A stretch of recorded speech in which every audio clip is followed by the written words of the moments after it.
Merry Christmas. Rainy.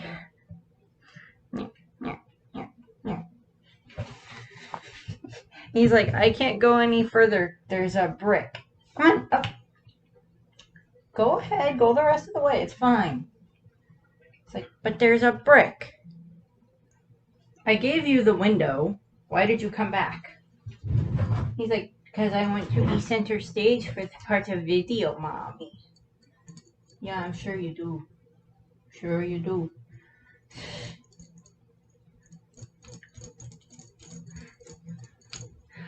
Okay, so I guess while I have the dog here, I'll do a slight introduction as to what I'm going to be reviewing now. And he left.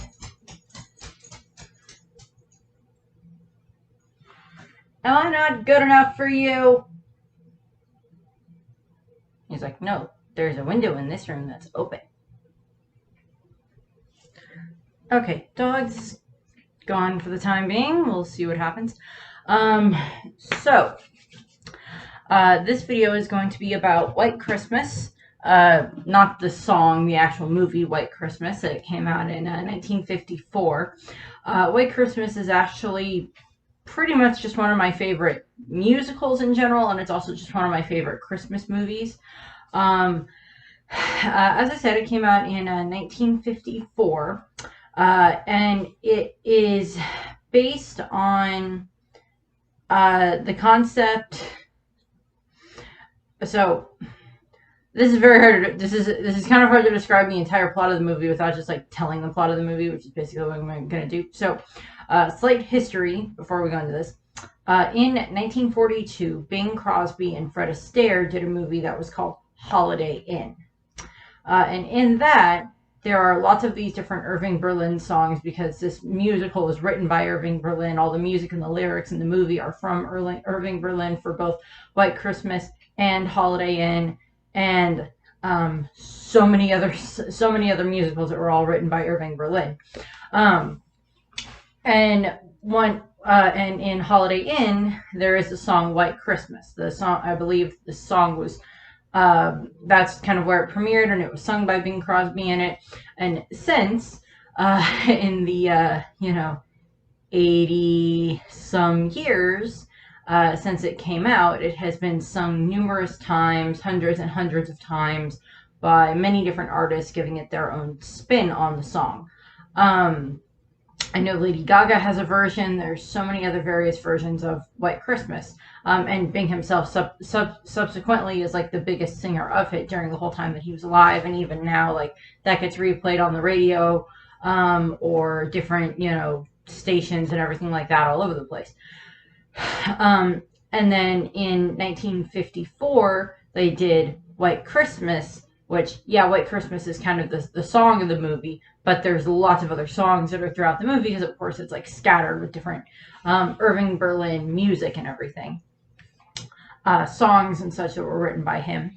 And then the framework of the rest of the story is like built around that. With like, well, we want to have a reason to have all these different musical performances happen in it.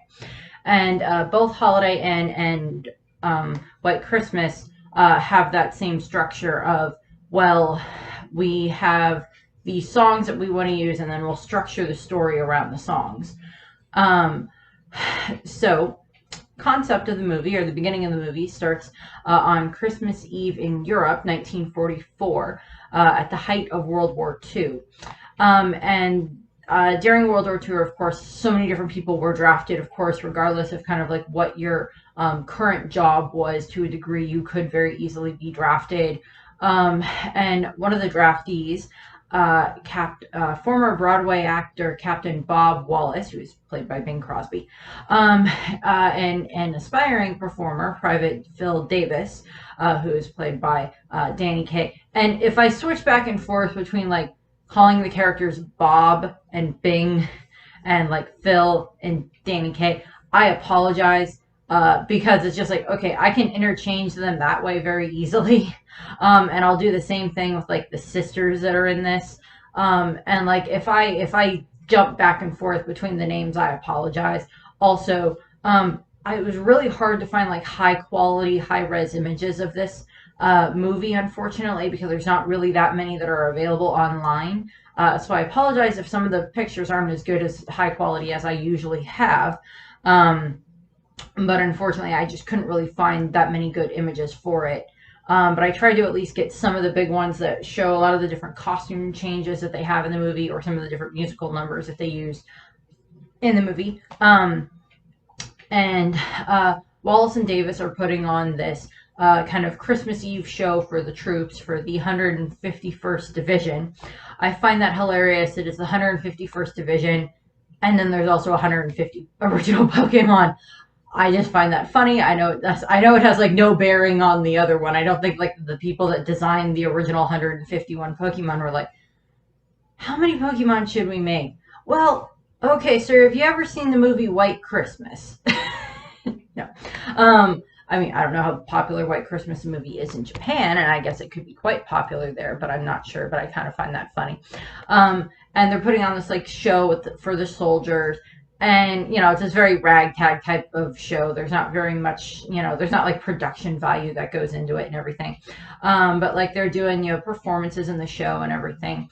And they're going to be moved out that night to go to, I guess, further to the front or whatever. And their general, Major Thomas G. Waverly, Major General, who is like beloved by the men, is being replaced by a new general. I don't remember what his name is. I don't care. It's not relevant to the story. But he's, Waverly is having to go home or, whatever. And, the soldiers kind of send him off with this big goodbye. And like, he even comes up and does kind of like a speech and everything after he kind of like, scolds them for, performing in this advanced area. With enemy troops and everything like that. I mean, well, the enemy troops aren't like there, but it's, this area, and like, it's very much, you can tell that it's been bombed.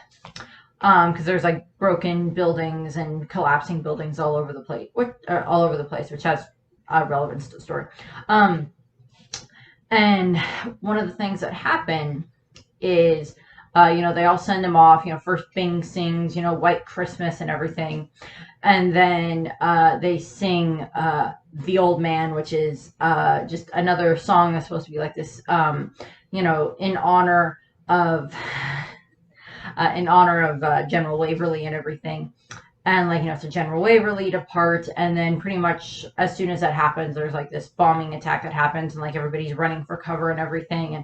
And Davis, at one point, Danny Kaye's character shields Wallace, Bing Crosby character, from collapsing debris, and he gets wounded. And then after he's like treated and everything, then they're talking about the fact of, Davis is like, well, I wrote this song, and I would like you to at least take a look at it and everything. And Wallace looks it over, and he's like, well, this is a song for two people. This is a duet. I only do singles, and I only sing on my own and everything. And like, Wallace Davis basically guilts him into guilts Wallace into letting him be a part of the show and like sing with them. And then we cut to, the wars ended, and like all the soldiers are going home and everything, and everybody's happy and everything. And Wallace and Davis, Bing and Danny Kaye's characters, team up, and they start doing this, performing act and everything, and singing and dancing and everything, and like, they kind of tell jokes and everything. And we kind of just get like the slight montage sequence that shows like the time passing, and it's them doing Heat Wave and Let Me Sing, and I'm Happy, and Blue Skies, which are all other Irving Berlin songs. They're more just like snippets of it in this part of the movie. It's just showing like them singing and like getting more and more successful and everything. And then they eventually become like producers of their own show and everything. And then we cut to just before Christmas, a couple of weeks before Christmas, in 1954. And we see that, they've become these very big, successful producers, and like they're still performing and everything. And like they're down in Florida. And one of the things that happens is, Danny Kaye's character kind of has this girlfriend on, as who's one of the dancers. And, he's been trying to set Bing's character up, Wallace, up with different girls all the time. to, you know, try to get him to go on dates and everything. And it doesn't work. He doesn't push like high quality girls toward him. And, you know, they kind of have this big old argument about that. And Davis is like, you know what I want? I want you to have 9 kids. And even if you spend 5 minutes every day with each kids, that's 45 minutes. And I can go and do something like get a massage or something and everything. So he's just like, you know, Wallace is very much kind of a workaholic, and they keep making, you know, references to Rodgers and Hammerstein of being, you know, big producers and everything like that. And, like, they're very successful, and, you know, they're, you know, it's like the last show of the year, and then they're going to send their, you know, all their staff home and everything. And I think they say with a certain like amount of pay or whatever, you know, so that way they're, you know, all their dancers and singers and their stage hands and everything, can have a good Christmas and everything, which I like. And they're supposed to go to like Radio City Music Hall and like do rehearsing there or whatever for like something else. And then what else that happens is they get a letter from one of their former, you know, army buddies, and the character is literally referred to as Freckle-Faced Haynes, the dog-faced boy, which, I mean, okay.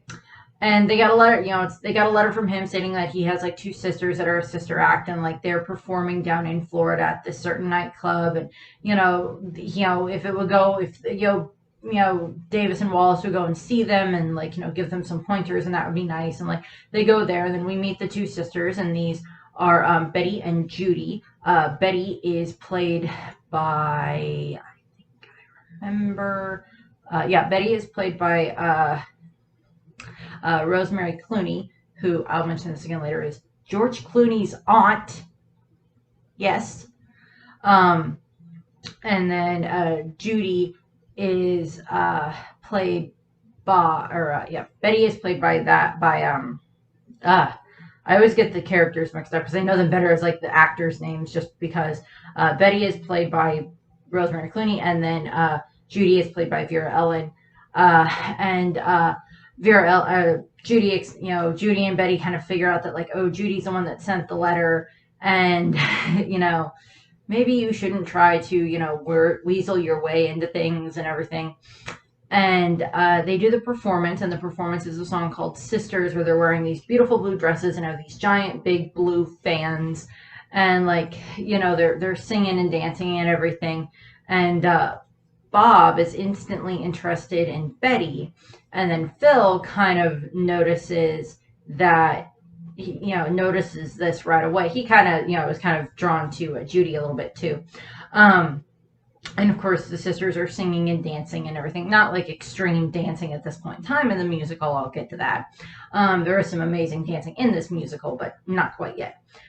And what ends up happening is, you know, after the performance, they come out and like they sit with, you know, Bob and Davis, or Bob and Phil, and they're, you know, talking and everything. And, you know, Davis kind of is trying to push the thing of like, oh, you know, what about this, or what about that, or, you know, children and families and blah, blah, blah, blah, blah. And Bob is just sitting there like going, oh, dear God, will you please stop?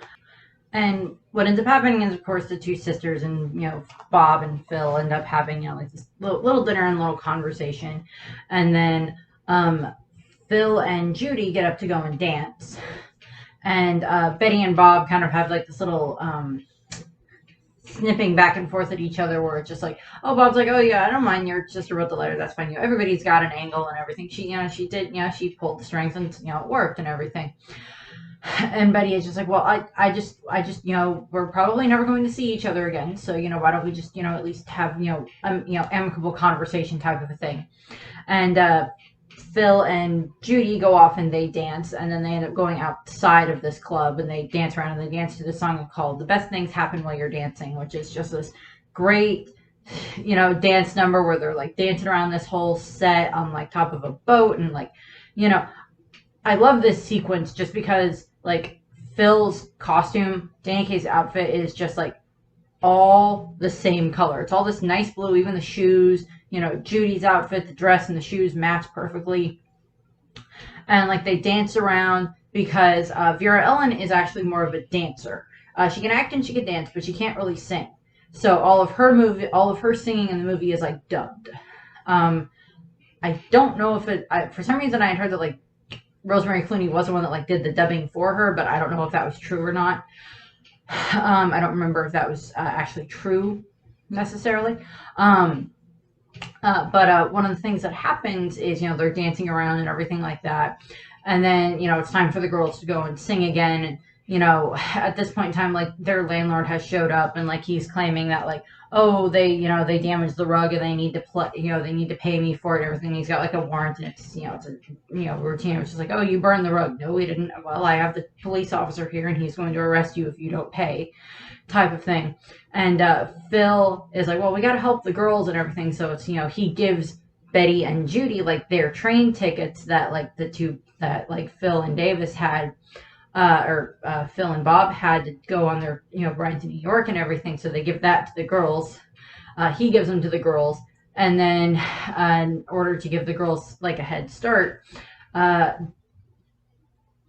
the boys basically lip sync their song of Sisters.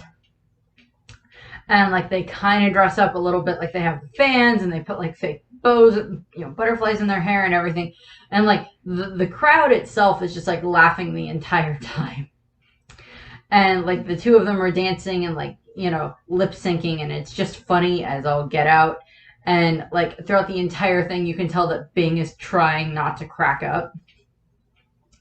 Like Davis, like Phil isn't really like necessarily trying not to crack up, but like they're just, he's kind of camping it up, but like, and, Bing keeps cracking up throughout the entire thing. And, at the end of it particularly, he just keeps cracking up because it just like gets to him and everything. And it's just funny. And like every take he kept cracking up, so they had to just like use one of the takes where he cracked up, which just made it even better in my opinion. And then the boys then have to run, and then they have to try to catch the train after I guess like they pay off the sheriff and everything and pay off the landlord or whatever. And then they finally get onto the train that's heading to New York. At Third Florida, they're on their way up to New York, and there's no more rooms available on the train, so they have to buy tickets to sit up in the dining car all night. And they end up, Bob figures out what Phil did, and he's like, I'm going to go down to that drawing room, and I'm going to open that door, and if those Haynes sisters are in there, I'm going to grab them by their hair, and and at this point, that's where the two sisters walk in. Oh, thank you, Mr. Wallace, for helping us out of there and everything. That was so sweet of you. And he's just like,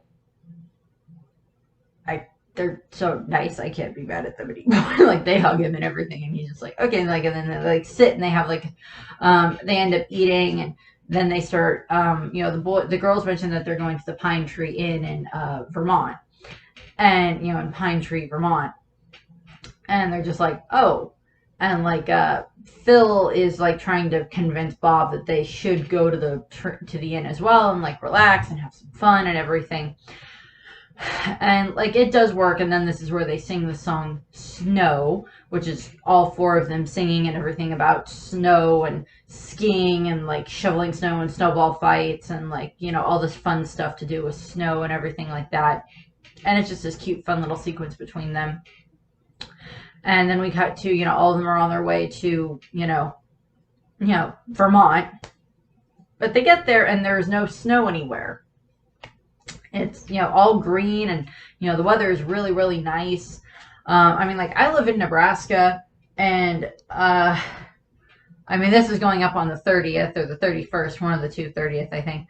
And, at the point in time that I am recording this, we have not gotten snow yet. We had, like, a slight dusting of snow several weeks ago, but we have not had snow yet. Which is a little bit odd for this time of year in December in regards to Nebraska, at least here in Lincoln where I live. But, yeah. And, so they're just like, okay, well, where's all the snow and everything? Like, and they go to the Pine Tree Inn, and, they're, the lady thinks that they're guests, and it's like, no, we're performers, because Betty and Judy are supposed to be like the floor show for the hotel for like the rest of the season or whatever, for like the Christmas season or whatever. And the lady that's like the lady that kind of helps run the inn or like the secretary at the end or the housekeeper or whatever she's referred to as, is just like, oh well, well, we can pay you the half salary for canceling because we don't have, enough guests to warrant having a floor show. And then this is when the owner of the hotel comes in, of the inn comes in, and it's General Waverly. And Bob and Phil like recognize him, and it's just like this moment where it's like as soon as they recognize him, like Bob is like carrying packages and he drops the packages and goes, General Waverly. And all this other stuff, and like they're all, there's this whole introduction of, introducing him to the girls and everything, and like he convinces them to stay. And or Waverly kind of guilts the girls into saying, so like, well, if you don't stay and perform, then I'll sue you, type of thing. Not like an anger way of doing it, but it's just like, having them perform just for like him and the house, his housekeeper / kind of best friend thing, and like his granddaughter who's there, would be enough to worth paying them and everything. And I'm thinking like maybe like, I mean, like Phil and Bob and Phil stay, of course, to spend time with the girls and like see John, see Waverly again, which they didn't know that he lived there and owned the inn and everything like that. But unfortunately, the inn's on having a very hard time. There's not really a whole lot of customers right now. There's no snow, so there's no people coming up to ski and everything like that, and vacation here in the winter and everything. So they're not having a very good time at the moment.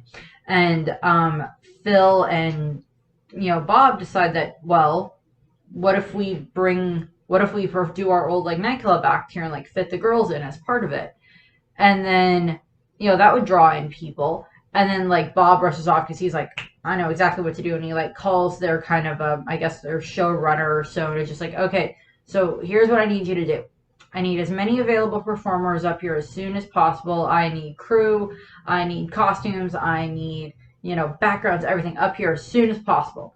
And blah, blah, blah, blah, blah. And like Phil ran off after him, and he's like, so how much is this going to cost? And then like he gives him, it's like, tells him, we don't ever hear the exact number, but it's a joke. And he's just like, well, how much is that going to cost? And he's just like, and like Bing's like on the phone listening to him. It's like, wow. And it's like, how much is wow? How much is wow? And, after he hangs up, it's just like, okay, well, this is what we're going to do. And he looks at her and is like, how much is wow? Right between ouch and oing. Oh, wow. So it's just like, I love that joke there. It's just like, we don't get an exact answer of how much it would cost. I'm sure it would cost a very pretty penny then. It's probably a very pretty penny now. And, so it's like they get all the dancers and the other performers and everything up there with them, and like they start getting everything set up so they can like, they're doing it as a guise that they're going to do like rehearsals and everything like that, and they are doing rehearsals and everything, and it is generating money for the inn and everything like that, because now they have all these people that are staying there and everything, and like being able to practice and perform there and everything like that. And they do it under the guise it's just like, well, we're just going to test out some new things while we're up here, use the crowds as like guinea pigs and everything. And the inn is perfect for that. And, it gets money into Waverly's pocket and everything, which is very helpful. It doesn't 100% solve every problem, but it does help. And, it helps, with that and everything. And he's like, well, normally we have to, like, lay everybody off this time of year. So this way we don't have to. We can keep performing and everything. And they start putting the girls into the performances as well. And they start doing, this is where we start getting several musical numbers.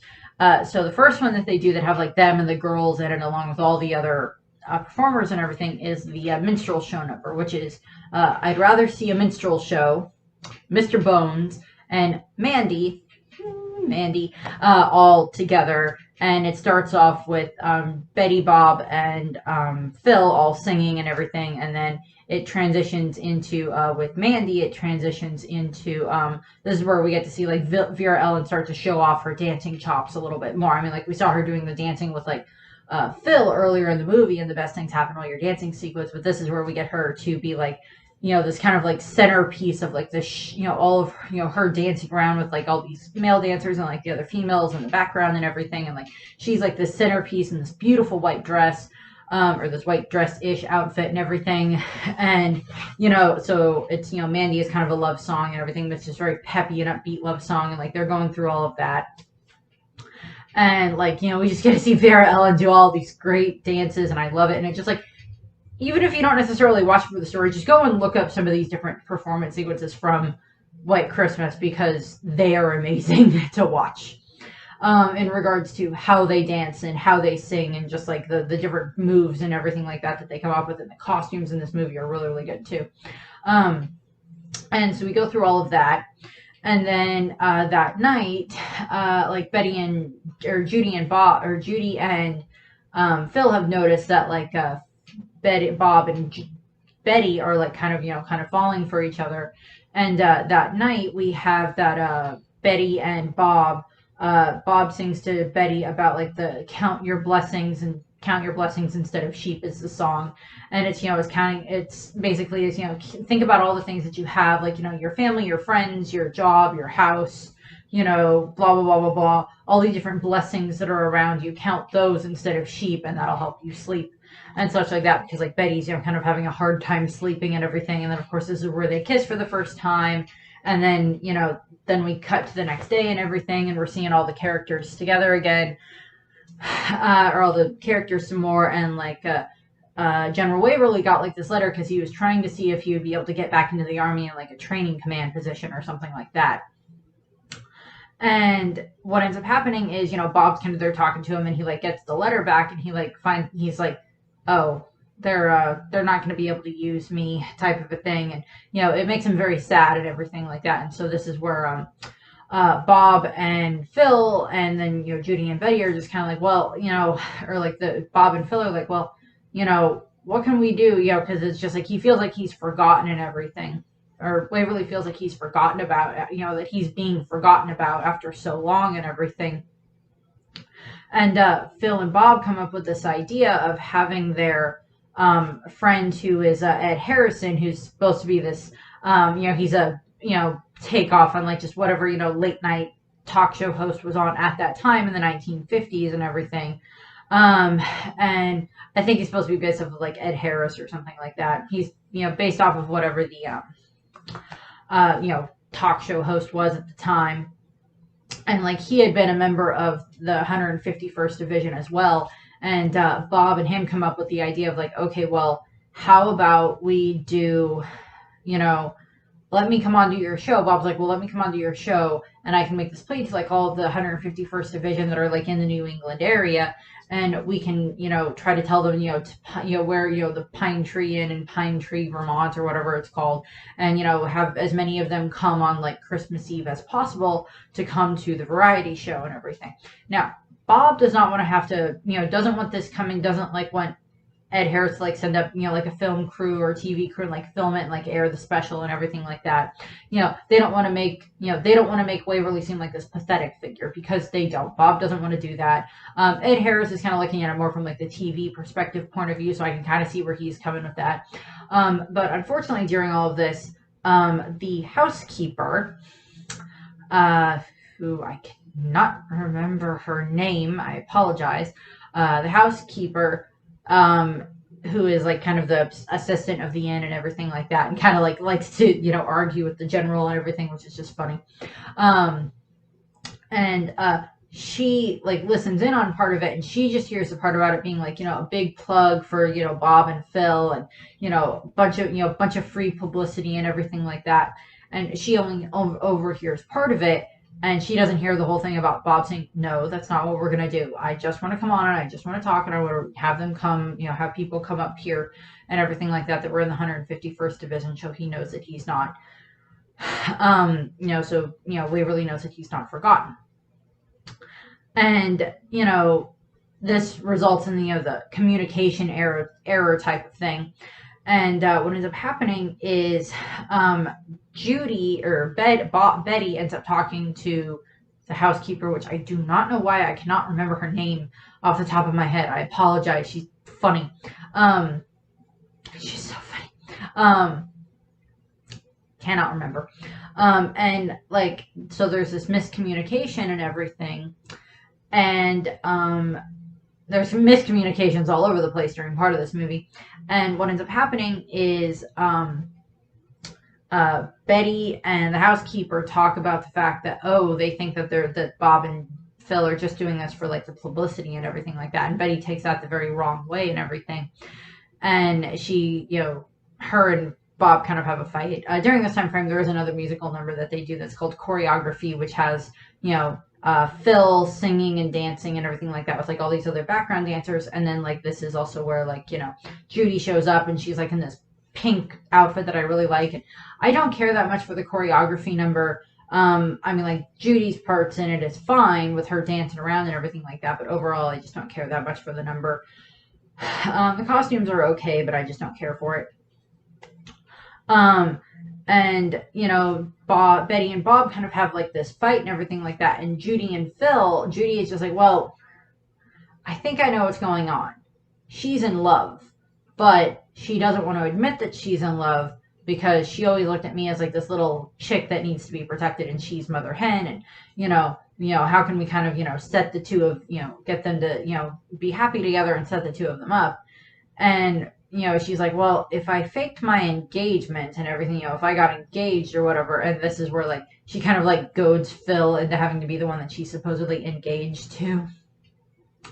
And so, we kind of cut to, like, Phil is like, I don't know, I'm scared stiff of like the concept of being married type of thing. And, he's like, I'm fine pushing my best friend into it, but I don't want to do it myself type of thing. And, we just see how, like, Judy is just kind of playing him, and I love it. Like, guilt him into it and everything, and, like, it's fake, and, blah, blah, blah, blah, blah.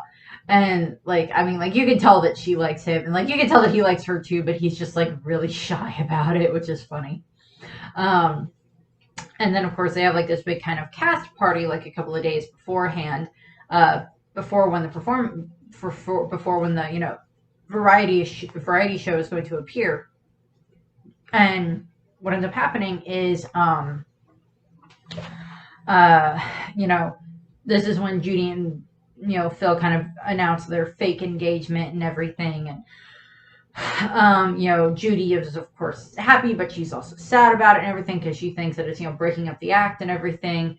And Judy ends up leaving to go and perform at this place that's called the Carousel Club in New York because they got an offer from them. And she's going to Emma. Emma is the housekeeper. I don't know why that took me so long to remember. I believe Emma is the name of the housekeeper. Sorry. And wait, is Emma the housekeeper or is Emma the daughter? Emma is the housekeeper. Okay. Susan is the granddaughter. Sorry, I don't know why that just took me so long to remember, but Emma is the housekeeper. Susan is the name of the granddaughter. Sorry. One of the other gags that I love that they did in the movie, before I get back to the very serious thing about what happened, is that after they do the whole minstrel show and Mandy and Mr. Bones number and everything, it's like all costumes, everything, and I love it. And then like we get all of them, like we see the orchestra, and then like we cut to the other side of like who's watching, and it's just like Waverly and Emma and Susan, just like these three people watching this whole big performance that just got put on, and it's just like and like they're just like, wow, okay, type of thing, and it's just funny.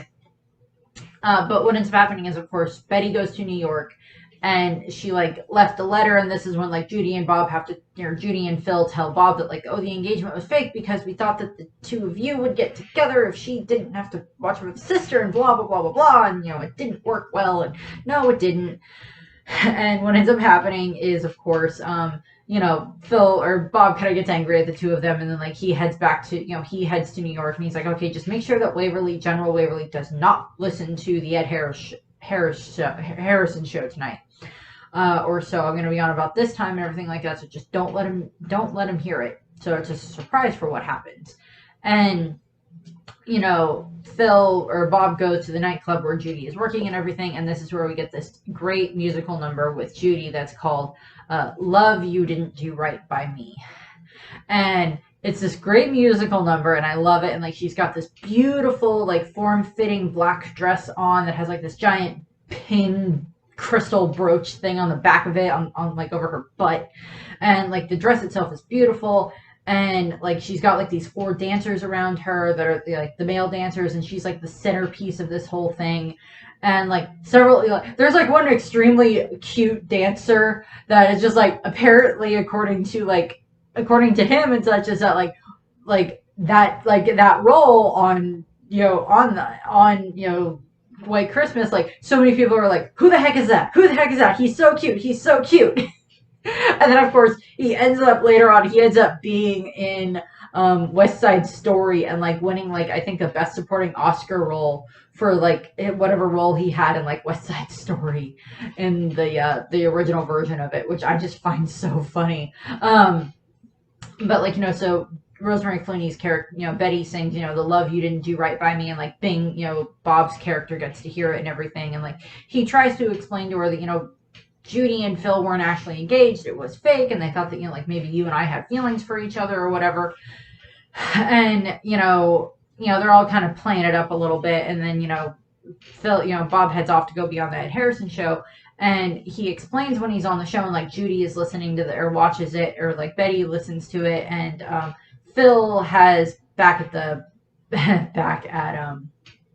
Pine Tree, and Phil has gotten General Waverly out of the house and everything. He pretended to like fall down the stairs and got hurt, and then like Waverly's like having to like walk him around the yard until like it's time for it to be, so he can not hear that part of the show. And Phil goes onto the Ed Harris show, and he explains it. Okay, so this is what's going on. Any of you that are part of the 151st Division that are in the New England area, your destination is the Pine Tree Inn in Pine Tree, Vermont, and blah blah blah blah blah. And this is for General Waverly and everything. Like nobody in the show is getting anything out of this and everything like that. It's none of us are getting anything out of this. We're not using it for publicity or anything like that. And like Betty watches this, so she hears it, so she sees that this is that like, oh, what I thought was wrong, I misheard what happened, or Emma and I misconstrued everything that what we thought we heard. And so then Phil goes, Bob goes back to Pine Tree Inn, and Betty like gets to Pine Tree Inn like just before like the performance is supposed to start. And like we see all of these different soldiers that have been members of the 151st Division have arrived at the Pine Tree Inn. Like they're all getting into their old uniforms that they had, and getting all ready and everything like that, so that way they can present themselves to General Waverly. And like between Emma and Susan, like both of General Waverly's like suits are gone, at the cleaners and everything like that. So they kind of force him into having to wear his general uniform and everything instead of his bathrobe. So they kind of like force that onto him, and like he comes downstairs, and like he comes into the room, the like the dining hall area that they're going to use for the performances. He comes into there, and it's filled with like the families and the different and like the soldiers that were part of his 151st Division, and like they'll stand and like applaud, and you just like see this like moment where he's just like he starts to realize that he's not forgotten. And like even Ed Harris had stated earlier, it's just like it's like, of course I'd do something for the old man. Without him, I wouldn't know how to peel a potato and everything like that. So it's just funny, and like we see these this moment where he's just like you're not forgotten. You've touched so many of these lives and everything. And like, Emma's just trying to like hold back her tears and everything like that. And the granddaughter is so happy and everything. And then this is when like Phil and Bob come out, and they're just like, they start singing, The Old Man again, which is, the chorus from The Old Man that they sang way back at the beginning of the movie for General Waverly. And it's like about following the old man wherever he wants to go, as long as he wants to go opposite to the foe type of thing, and like always following him and following his lead and everything like that. And like all the other soldiers that were there, the former soldiers that were there, like come out, and like they're all in their uniforms. And some of them, it doesn't quite fit as well as it should anymore because they've gotten bigger and they've gotten older and everything. But like they come in, and like they're all lined up. And like it's they set up all the troops are ready for inspection, General. And Waverly walks through, General Waverly like walks through all of them, and he's like spouting off stuff of like none of you, not all of you have your neckties will be worn in this area. Like as you see him like walking past each of the different they're in like the two lines for him to walk down. Like as he's walking past, you see like some of the other soldiers just like go like smile at each other after he walks by. Some of them are trying not to break character, but you can see it. And like he walks through, and he's like, and I've never seen anything so beautiful in my entire life, in regards to like all of them there. And this is where we get much more big round of applause, and there's like a cake, and like he's shaking hands with the different soldiers and everything like that, and like Phil and Bob, and he sits down, and then this is where we get the song Gee, I Wish I Was Back in the Army, which is of course performed by Phil and Bob and Phil and Betty and Judy. And like when Betty comes out, both guys I think are surprised, because like Judy and Emma and like Susan knew that like Betty was showing back up again, but was gonna get back in time and everything like that. And, like they knew that she was there, but like Phil and Bob didn't. And like so they're very surprised to see her, and like Bob is the most surprised, and like we see them like singing and dancing and everything, and funny things about oh darn, I wish I was back in the army type of a thing, and that's just fun. And like so they're all like singing and that and everything like that, and then it cuts to like it's like they notice that it starts snowing outside, and like Waverly is like told that it starts snowing outside, and like you know it continues to keep snowing and everything, and this is then like at the end of the show where we get the whole big white Christmas sequence and everything like that, where they're in like the beautiful red outfits and everything, like they have like children as part of it, and the big Christmas set up, and like they're all singing everything like that. And like earlier in the movie, Bob and Betty had this conversation about like Betty always like one of the Lady Fair and the horse sold knight on the white horse and everything like that. And Bob's like, well, those knights are liable to fall off those horses every now and then. And what she does is she like wrapped a package, and she like puts it into this like puts Christmas in the bag of Christmas presents that Bob has, and he ends up seeing it, and he opens it, and it's this knight on the white horse and everything, and like him and Betty then kiss, and then Phil and Judy then kiss, because it's just like, yeah, no, we're both happy now, we found our girl. And then like they come out again, and like they're all singing and dancing, singing again for one more chorus of White Christmas, and like everybody starts singing it and everything, so that's just nice, and we get everybody singing White Christmas, and wishing as like they like raise the backdrop to show that like it's snowing outside, so it will be a white Christmas and everything like that.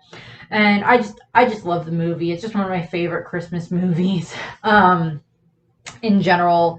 I just love it, and I love the soundtrack to it. I've never been able to find the soundtrack for the dang thing, even though I love so many of the songs on it, because I love White Christmas in general. I love Gee, I Wish I Was Back in the Army is a funny song. Love You Didn't Do Right by Me. The Minstrel and Mandy and all of that setup, and the Best Things Happen While You're Dancing, and then of course the Sister song is just funny.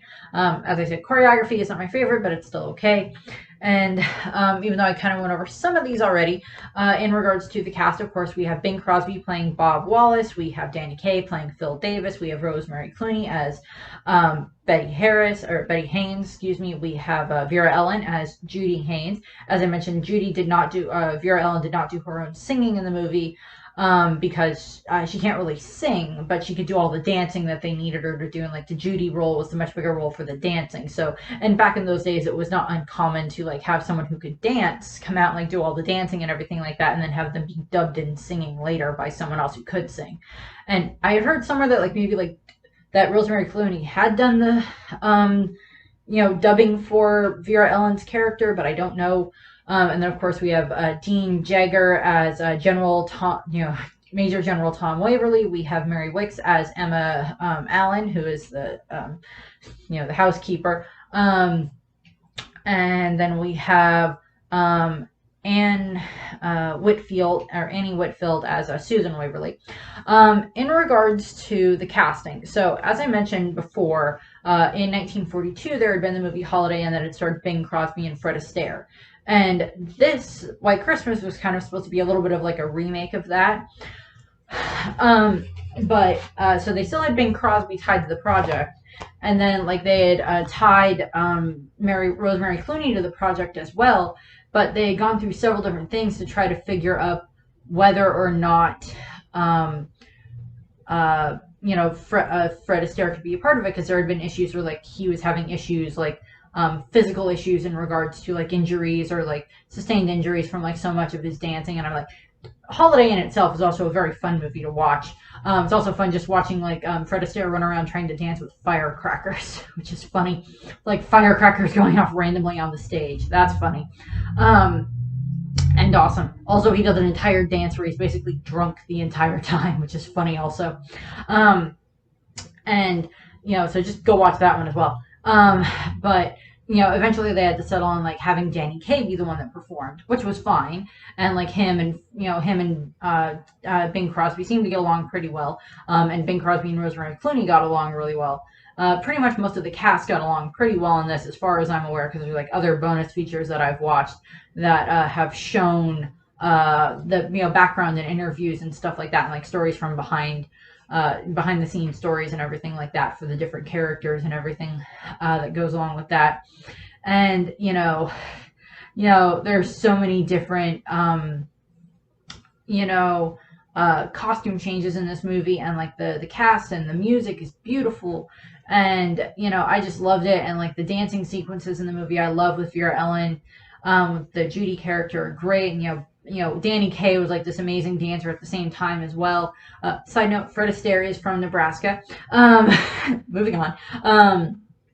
But there were like so many other things that went into the movie and everything like that.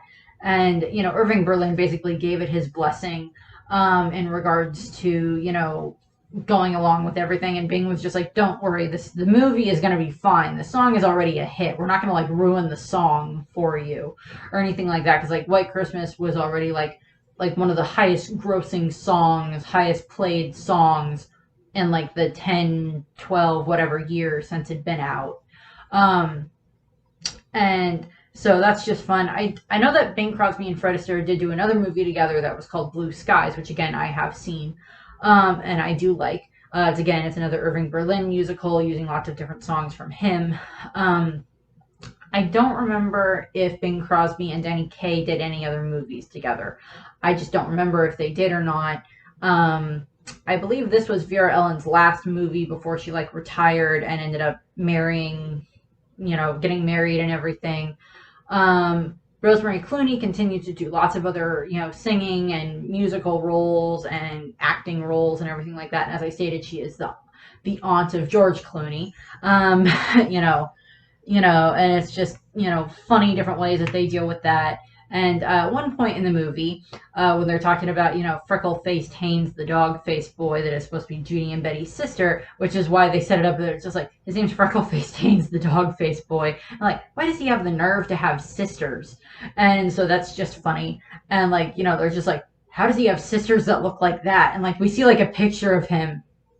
And we see a picture of, Benny Haynes, the brother at one point in the movie, and it's Carl Schwarzer, who played Alfalfa on like the Our Gang film series and everything like that. Like he gave permission for them to use his picture in the film and everything like that. So that's just kind of funny there. But there's just like so much that I love about this movie. The costume changes. There's like a museum that is like run by like family members of Rosemary Clooney that are like her. I don't know if it's like her children or what, but like it's like run by them, and like they have different costumes from the movie that are there, different props from the movie. And all four of them loved making the movie. And funny story though out of it, one last funny story before I'm done with this. So it was not uncommon at times during like filming of movies for, different people, different, dignitaries or whatever to be like visiting in town or whatever. And they had like this dignitary visiting, and like they were doing like the White Christmas sequence at the end where they're all in the costumes and everything like that. And, like everybody's singing One More Time. And like they had this like visiting dignitary or diplomat or whatever come in, and like, they had already technically filmed the shot that they were going to use, and Bing like never wanted to miss his like golf tee time. So, everybody comes out and the music starts playing and Bing starts singing, but Bing's not there because he already left, because he's like, screw this, I'm going to go play golf. And he does. And, that's just funny. And I just love the movie. And just to go watch the movie if you've never watched it. Just go watch it. I highly recommend it. Technically, I spoiled stuff for you, and if that's okay, it's been out for like almost 70 some years. It's been out for a long time. So go and watch the movie anyway. Or just go and watch it for the music or the dancing or the singing or whatever. The costume changes. Go, go, go. I loved it. I thank you very much for watching this. This should be the last Christmas movie for this year, but I am going to do one more movie review, and that's going to be Rudolph's Shiny New Year, and that will be coming out on New Year's Eve, which I believe set up for recording for when this should air should be tomorrow, because this should be going up on the 30th. So I thank you very much for watching. I hope you enjoyed the video, and I hope you have a nice rest of your day. Bye! And have a happy and safe holiday season. Bye! My dear partner, when what's left of you gets around to what's left to be gotten, what's left to be gotten won't be worth getting, whatever it is you've got left.